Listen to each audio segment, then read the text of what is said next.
প্ৰতিবাদত নামিল গোলাঘাট পলিটেকনিকৰ ছাত্ৰ-ছাত্ৰী শিক্ষক অবিহনে চলা মহাবিদ্যালয়খনত ছাত্ৰ একতা সভাৰ উদ্যোগত ব্যাপক প্ৰতিবাদী কাৰ্যসূচী ৰূপায়ণ কৰা হৈছে। আমি পোনে পোনে এই মুহূৰ্তত লাইভত যাবলৈ বিচাৰিম। গোলাঘাটৰ সতীৰ্থ সাংবাদিক দেৱাশিষ আছে। দেৱাশিষ, পোনে পোনে আপোনাৰ কাষলৈ গৈছো। তেওঁলোকৰ কি দাবী, কি কাৰণে তেওঁলোকে প্ৰতিবাদ সাব্যস্ত কৰিছে? নিশ্চয় তৃষ্ণা, মই পৰিৱেশ দেখুৱাইছোঁ। ৬৪গৰাকী শিক্ষকে, ৰাজ্যত ৬৪গৰাকী পলিটেকনিকৰ শিক্ষকে প্ৰতিবাদ কৰাৰ বাবে চাকৰি হেৰুৱালে। তাৰ পাছত এতিয়া অনিশ্চয়তাত ভুগিছে পলিটেকনিকত পঢ়ি থকা, নিজৰ সুৰক্ষিত ভৱিষ্যতৰ কথা ভাবি থকা ছাত্ৰ ছাত্ৰীসকল। গোলাঘাট পলিটেকনিকৰ পৰিৱেশ দেখুৱাইছোঁ। ২০১৭ চনত প্ৰতিষ্ঠা হোৱা এই গোলাঘাট পলিটেকনিকত এতিয়া শিক্ষক মাত্ৰ ৬জন। অস্থায়ী ৬জন শিক্ষককো চৰকাৰে অব্যাহতি দিছে। ২গৰাকী মাত্ৰ স্থায়ী শিক্ষক, আৰু এইসকল ছাত্ৰ ছাত্ৰী বিভিন্ন ছেমিষ্টাৰত পঢ়া শুনা কৰাবলৈ, পাঠদান কৰিবলৈ এতিয়া শিক্ষকৰ অভাৱ। কেৱল মাত্ৰ মহাবিদ্যালয়লৈ অহা যোৱা কৰিয়ে তেওঁলোকে নিজৰ এই যি শৈক্ষিক ভৱিষ্যত সুৰক্ষিত কৰিব লগা হৈছে। মই কথা পাতিম মহাবিদ্যালয়খনৰ ছাত্ৰ একতা সভাৰ সাধাৰণ সম্পাদকগৰাকী আছে। কি ক'বা, ৬৪গৰাকী তোমালোকৰ শিক্ষকক ৰাজ্যজুৰি চৰকাৰে অব্যাহতি দিলে, তাৰপাছত তোমালোকৰ এতিয়া হাহাকাৰ অৱস্থা, তোমালোকৰ শিক্ষক নাই, আজি প্ৰতিবাদত বহিছে? হয়, আচলতে নমস্কাৰ, মই গোলাঘাট পলিটেকনিকৰ সাধাৰণ সম্পাদক। আচলতে এইটো বহুত লাজৰ বিষয় যে আমি আচলতে ষ্টুডেণ্টছ হৈ পেলাই গোলাঘাট পলিটেকনিকৰ দৰে এখন চৰকাৰী প্ৰতিষ্ঠান আমি শিক্ষাৰ বাবে এইদৰে আমি আচলতে প্ৰতিবাদ কৰিব লগা হৈছে। এইটো অতি লাজৰ কথা।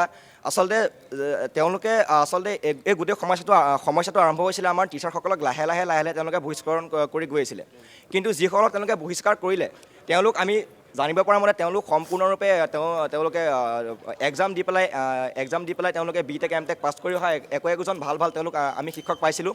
কিন্তু আজি এই অৱস্থা যদি আমাৰ শিক্ষকসকলকে যদি এনেকুৱা তেওঁলোকে ব্যৱহাৰ কৰে, যিসকল যিহেতু অতি ভালদৰে তেওঁলোকে পাছ আউট হৈ আছে, কিন্তু তেতিয়া আমাৰ ভৱিষ্যত কোন দিশে, আমি সেইটোৱে চৰকাৰক প্ৰশ্ন কৰিব বিচাৰোঁ। আৰু এটা কথা ক'ব বিচাৰোঁ যে গোলাঘাট পলিটেকনিক যোনদিনা শনিৰ পৰা প্ৰতিষ্ঠা হৈছে ২০১৭ চনত, সেই প্ৰথম দিনটোৰ পৰা যিসকল টিচাৰ্ছ আমাৰ কলেজখনৰ বাবে আমাৰ প্ৰত্যেকটো ইভেণ্ট আৰু প্ৰত্যেকটো সমস্যা যিয়ে নহওক, আমাৰ কলেজৰ প্ৰত্যেকটো সমস্যাৰে তেওঁলোক আমাৰ লগত আছে।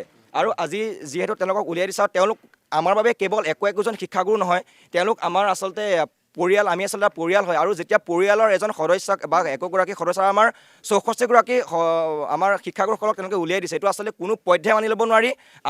আমাৰ শিক্ষাগুৰুসকলক আমাক ঘূৰাই লাগে, এয়া আমাৰ স্পষ্ট দাবী। আৰু কথা পাতিম, তোমালোকৰ কিমান শিক্ষক আছিলে, কিমানজনক অব্যাহতি দিলে? আমাৰ এতিয়া জানিব পৰা মতে যোৱাকালি সোমবাৰে ৬জনক ৰিলিজ দিছে।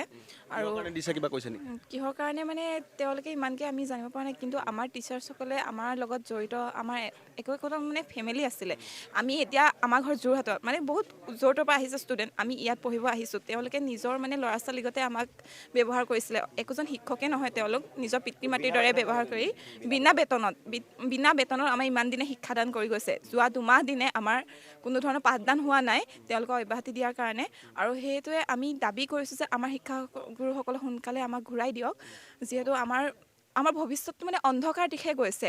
আমাৰ চৰকাৰক এটাই প্ৰশ্ন কৰিব বিচাৰিছোঁ, আমাৰ মানে ভৱিষ্যতটো কোন দিশে নিব বিচাৰিছে এনেকৈ শিক্ষাগুৰুসকলক বঞ্চিত কৰি। আমাক শিক্ষাদানৰ পৰা পাঠদান পোৱা নাই আমি।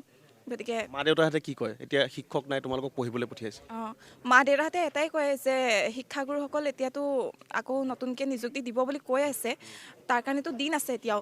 এতিয়া আমি যিহেতু 4th চেমৰ, আমাৰ এক্সাম দ্বিতীয়টো টাইম মতে পাতিব, সেইকাৰণে। আৰু এতিয়া 6th চেমৰ সিহঁতৰ মেইনলি মানে প্ৰব্লেম এটা হৈছে যে সিহঁতৰ 6th চেমত এটা ফাইনেল ইয়েৰ প্ৰজেক্ট থাকে। সেই প্ৰজেক্টটো নহ'লে মানে সিহঁতে চাকৰিৰ কাৰণে এপ্লাই কৰোঁতে অলপ প্ৰব্লেম হয়। সেই প্ৰজেক্টটো সিহঁতক গাইড কৰিবলৈ এতিয়া টিচাৰ্ছ নাইকিয়া হৈছে, আৰু সেইটো কাৰণে তেওঁলোকৰ বেছি প্ৰব্লেম হৈছে। আমাৰ বাৰু আমি এতিয়া আপোনাৰ কুৱেশ্যন পেপাৰ ছল্ভ কৰিবা, আমাৰ এনেকৈ আপোনাৰ লেবৰেটৰী কেইজনমান টিচাৰ্ছ আছে, ছিনিয়ৰ ইনষ্ট্ৰাক্টৰ, তেওঁলোকে আমাক অলপ আগবঢ়াই নিছে। কিন্তু আমাৰ 6th চেমৰ যিসকল দাদা বা তেওঁলোকৰ মানে বেছি অনিশ্চয়তা পৰিছে। মই দেখুৱাই যাবলৈ যত্ন কৰিছোঁ, এইসকল ছাত্ৰ ছাত্ৰীয়ে বিভিন্ন প্ৰান্তৰ পৰা ইয়াত পঢ়িবলৈ আহিছে, বিভিন্ন স্থানৰ পৰা তেওঁলোক পলিটেকনিক শিক্ষা গ্ৰহণ কৰিবলৈ আহিছে। মোৰ সৈতে অভিভাৱকো আছে, এজন অভিভাৱকক পাইছোঁ। কি ক'ব, আজি ছাত্ৰ ছাত্ৰীসকলৰ ভৱিষ্যত অন্ধকাৰ দেখিছোঁ, তেওঁলোক ভৱিষ্যত অনিশ্চয়তা? আমাৰ আচলতে এই অৱস্থাটো হ'বই নালাগে, অত্যন্ত দুখজনক কথা। আমি অভিভাৱক ছাত্ৰ ছাত্ৰীসকলৰ লগতে আমি অভিভাৱক এই প্ৰতিবাদস্থলীত আহি উপস্থিত হ'বলগীয়া হৈছে। কথাটো হ'ল কি, ২০১৭ চনত শিক্ষানুষ্ঠান প্ৰতিষ্ঠা হৈছে, অসমত 11খন হৈছে, খুব সুন্দৰ কথা। তাৰপিছত আমি ল'ৰা ছোৱালীক ইয়াত এডমিশ্যন দিছোঁহি, আৰু চৰকাৰে ল'ৰা ছোৱালীক ইয়াৰ পৰা তেওঁলোকক উত্তীৰ্ণ কৰাই নিয়াৰ দায়িত্ব তেওঁলোকে স্বীকাৰ কৰিছে। চৰকাৰে যে আমি দায়বদ্ধতা মানি লৈছোঁ, এই ল'ৰা ছোৱালীখিনি আমাৰ সন্তান, আমি তেওঁলোকক ইয়াত শিক্ষা প্ৰদান কৰিম।